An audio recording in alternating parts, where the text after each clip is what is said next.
Hey guys, what's going on? It's Hayes Gamer here, bringing you another video.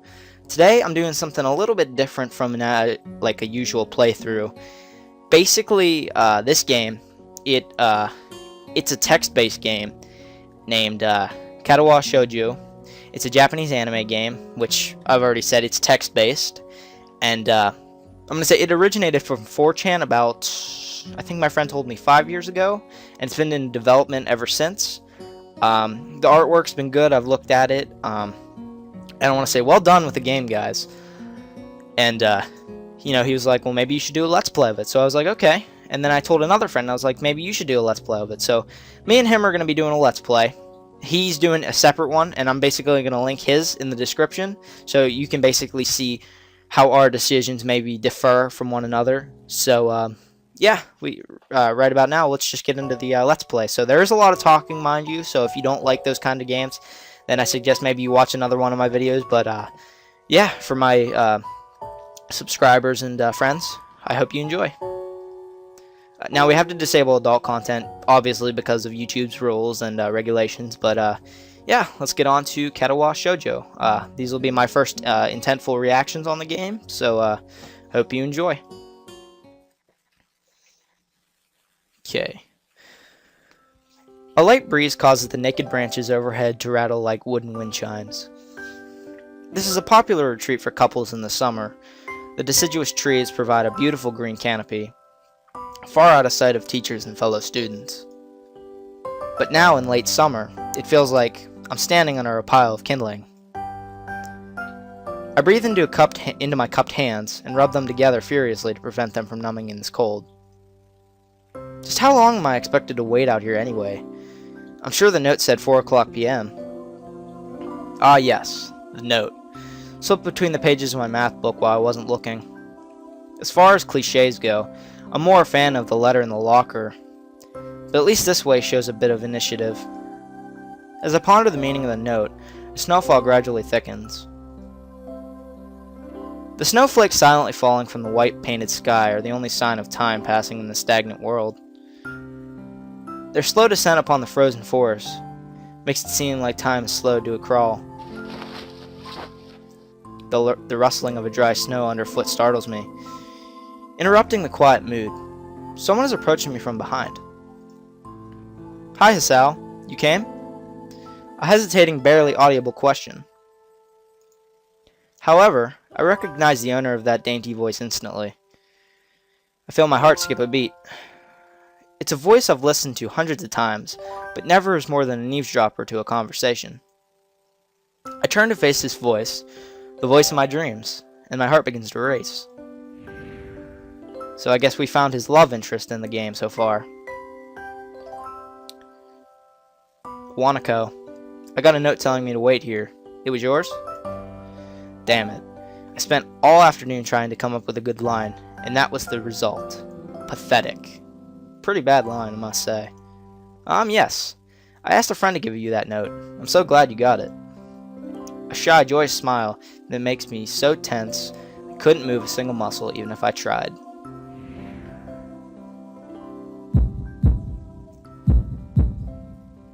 My heart is pounding now, as if it were trying to burst out of my chest and claim the girl for itself.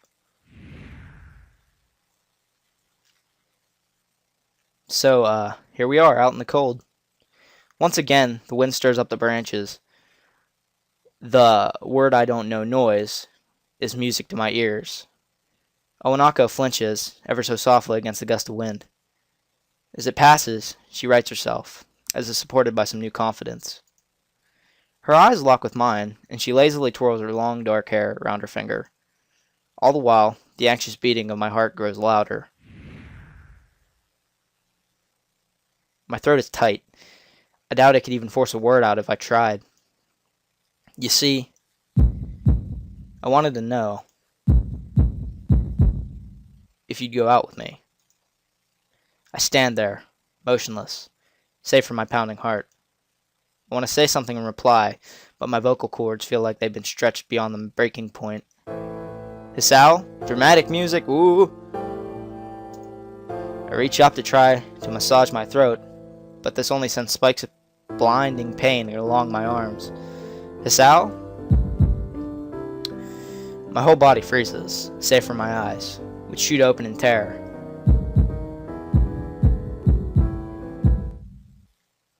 Hisao! All capitals exclamation point. The beating in my chest suddenly stops and I go weak at the knees. The world around me, the canopy of bare branches, the dull winter sky, a Wanako running towards me, all these fade to black. The last things I remember before slipping away are the sounds of a Wanako screaming for help and the incessant clatter of the branches above. Fade. I guess you could say that's our intro to the game. So you could see he basically got a heart attack, and we're probably going to find out now what it's all about. Now you see, I don't know if this game is going to be like, I don't know if it's going to be more of like a romantic game or something like that, but the story just seemed kind of driven, and me and my friend were, going over it a bit last night, trying to see if it would be fun to record maybe, and I thought about it, and I was like, yeah, it would be kind of cool, but I don't know how old it is, so whatever. Hopefully I get through it, make certain videos, but as I've said, the game is pretty long, so I'll probably have to cut this game into dozens of parts. So I'm probably going to end the videos, like, they're probably going to be 13 to 15 minutes long each time, and then I'll just continue from there. So hopefully we get through the first act pretty fast, or the prologue, but as you can see, I think we're in a hospital, but yeah, we'll just see where we go from there.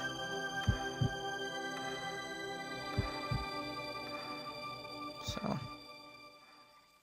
alright, so now we see what we've been doing.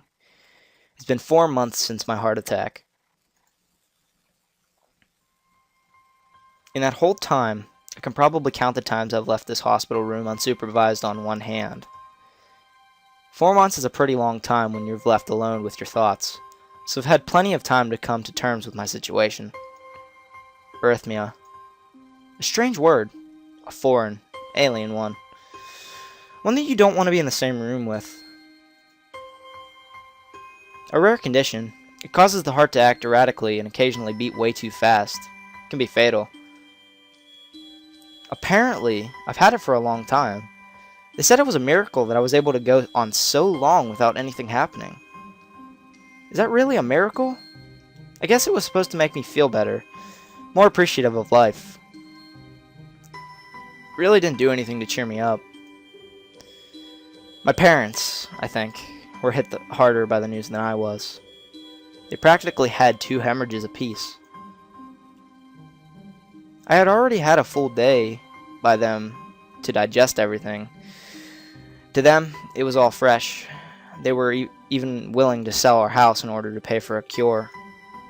Of course, there isn't a cure.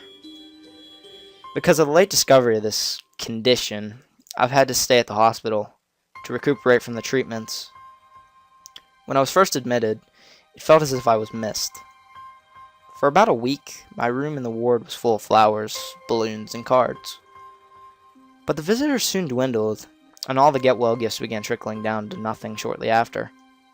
I realized that the only reason I had gotten so many cards and flowers was because sending me their sympathy had been turned into a class project. Maybe some people were genuinely concerned, but I doubt it. Even in the beginning, I barely had visitors. By the end of the month, only my parents came by on a regular basis. Owanako was the last to stop visiting. After 6 weeks, I never saw her again. We never had that much to talk about when she visited anyways. We didn't touch the subject that was between us on the snowy day ever again. The hospital? It's not really a place I'd like to live in. The doctors and nurses feel so impersonal and faceless. I guess it's because they're in a hurry, and they have a million other patients waiting for them, but it makes me feel uncomfortable. For the first month or so, I asked the head cardiologist every time I saw him for a rough estimate of when I'd be able to leave. He never answered anything in a straightforward way, but told me to wait and see if the treatment and surgeries worked. So I idly observed the scar that those surgeries had left on my chest slowly change its appearance over time, thinking of it as some kind of an omen. I still ask the head cardiologist about leaving, but my expectations are low enough now that I'm not disappointed anymore when I don't get a reply. The way he shuffles around, the answer shows that there's at least some hope. At this point, I stopped watching TV. I don't know why. I just did. Maybe it was the wrong kind of escapism for my situation. I started reading instead. There was a small library at the hospital, although it was more like a storeroom for books. I began working my way through it, one small stack at a time. After consuming them, I would go back for more. I found that I liked reading, and I think I even became a little bit addicted. I started feeling naked without a book in my hands. But I loved the stories. That was what my life was like. The days became increasingly harder to distinguish from each other, differing only by the book I was reading and the weather outside. It felt like time blurred into some kind of gooey mass. I was trapped inside, instead of moving within. A week could go by without me really noticing it. Sometimes, I'd pause in the realization that I didn't know what day of the week it was. But some other times, all the things that surrounded me would painfully crash in my consciousness, though the barrier of nonchalance I had set up for myself. The pages of my book would start to feel sharp and burning hot, and the heaviness in my chest would become so hard to bear that I had to put the book aside and just lay down for a while, look at the ceiling as if I was going to cry. But that happened only rarely. I couldn't even cry. Today, the doctor comes in and gives me a smile. He seems excited, but not very. It's like he's trying to make an effort to be happy on my behalf. My parents are here. It's been a few days since I've last seen them. Both of them are even sort of dressed up. Is this supposed to be some kind of special occasion? It's not a party. There's this ritual the head cardiologist has. He takes his time, sorting his papers and setting them aside as if to make a point of the pointlessness of what he just did. Then he casually sits down on the edge of the bed next to mine. He looks me in the eyes for a moment. "Hello, Sal. How are you today?" I don't answer him, but I smile a little back at him. "I believe that you can go home. Your heart is stronger now, and with some precautions, you should be fine. We have all your medication sorted out. I'll give your father the prescription." The doctor hands a sheet of paper to my dad, whose expressions turn wooden as he reads it quickly. So many. I take it from his hand and take a look at myself, feeling numb. How am I supposed to react to this? The absurdly long list of medications staring back at me from the paper seems insurmountable. They all blend together in a sea of letters. This is insane. Side effects, adverse effects, contradictions, and dosages are listed line after line with cold precision. I try to read them, but it's so futile. I can't understand any of it. Attempting to only makes me feel sicker. All this, for the rest of my life, every day? I'm afraid that's the best we can do at this point. However, new medications are always being developed, so I wouldn't be surprised to see that list fade over the years. Years? What kind of confidence booster is that? I'd have felt better if he hadn't said anything at all. Also, I've spoken with your parents, and we believe that it would be best if you don't return to your old school. What? Please calm down, Hisao. Listen to what the doctor has to say. Calm down? The way he says it tells me he knew full well that I wouldn't like it. Am I going to be homeschooled? Whatever my concern shows, it's ignored. We all understand that your education is paramount. However, I don't think that it's wise for you to be without supervision. At least not until we're sure that your medication is suitable. So I've spoken to your parents about a transfer.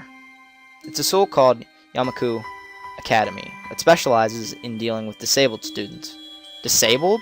What am I?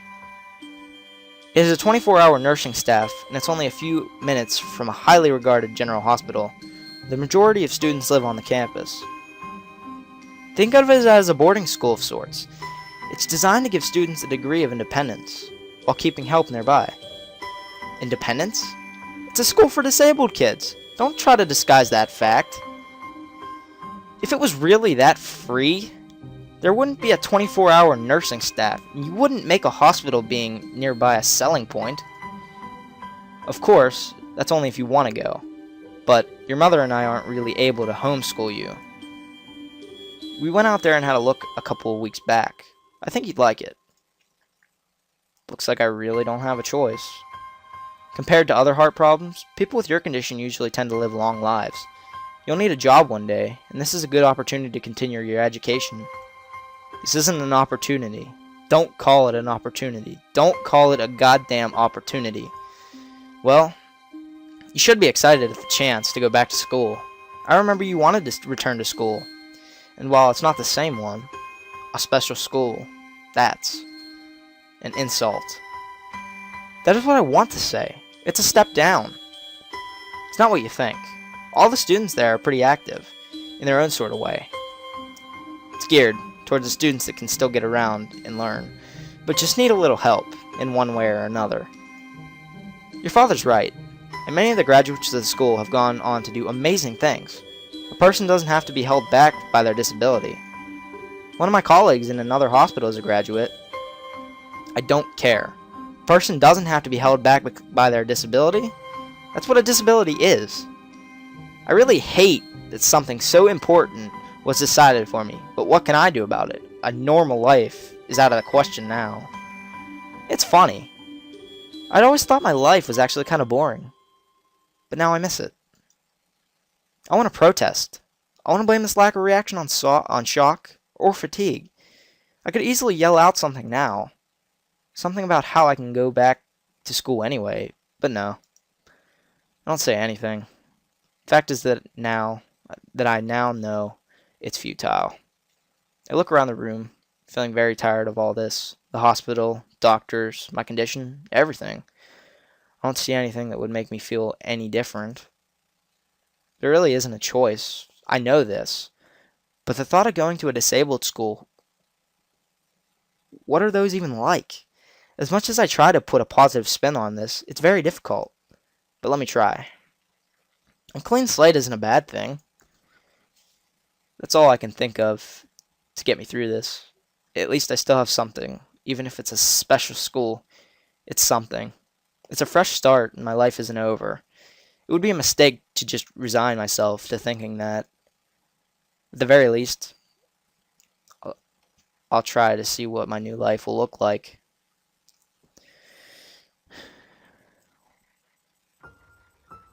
Well, guys, I think that's the end of the Act 1. I hope you guys enjoyed, and I'll be back for the second part. I hope you enjoyed. Please keep watching. Thanks a lot, guys.